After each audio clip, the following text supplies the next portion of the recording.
going to dive into some loan options that you guys offer there at Northpointe Bank for our buyers who are, they're in their second time around buying now, they're purchasing second homes, things like that. We obviously talk all the time about, our options for our first time home buyers, which are great.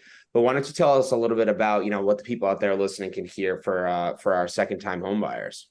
Absolutely. So as I said, as you mentioned, we always talk about first-time home buyers, and they're very important, as you know. But at the end of the day, there are a lot of people out there who already own homes that are looking maybe to sell their existing home and buy a new home, or maybe buy a second home altogether. So I figured I'd talk about some programs today that are most common for that situation.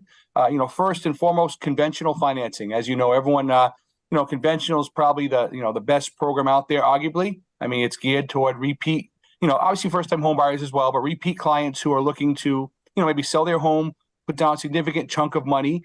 And with these programs, being a repeat buyer, the minimum down payment on a conventional loan is 5%, whereas, first-time home buyers 3%. So 5% down, but most of the time people buying another home or a second home are putting down more than that anyway. Usually credit score-wise, you want to be in the mid to high 600s. And like I said, 5% down. It's, you can do a single-family home. You can also do multifamily homes. Those require up to 20% down. Beyond that, if you're looking at a second home option for a repeat client, usually requires at least 10% down, even for a single family home. That's kind of the conventional program in a nutshell. Second, the second option too is FHA. And most people always think FHA is first time home buyer. True, most first time home buyers, will use FHA in many circumstances, especially with multifamilies.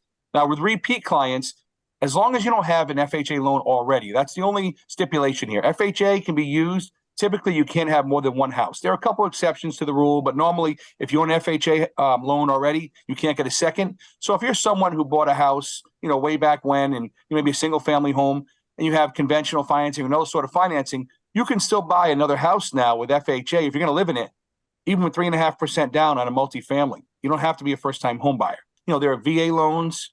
There's also something called USDA loan. So, VA loan is it's for veterans. It's a great, probably one of the best programs, if not the best program out there. The reason being is, even for a repeat buyer, technically you can put no money down. You have no PMI, and just for PMI is private mortgage insurance. If you don't know, PMI is required in all loans, typically with less than 20% down.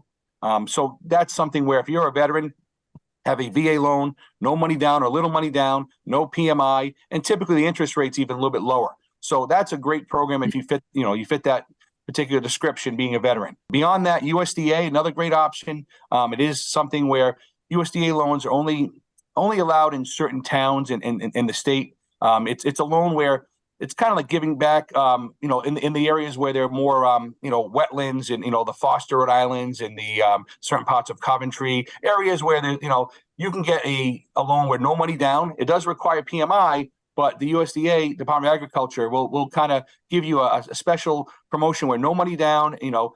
PMI is about the same, but it allows you sometimes to get into a house with minimum out-of-pocket expenses. There's another option, technically, Rhode Island housing is out there, and people always think Rhode Island housing, well, that's for first-time home buyers.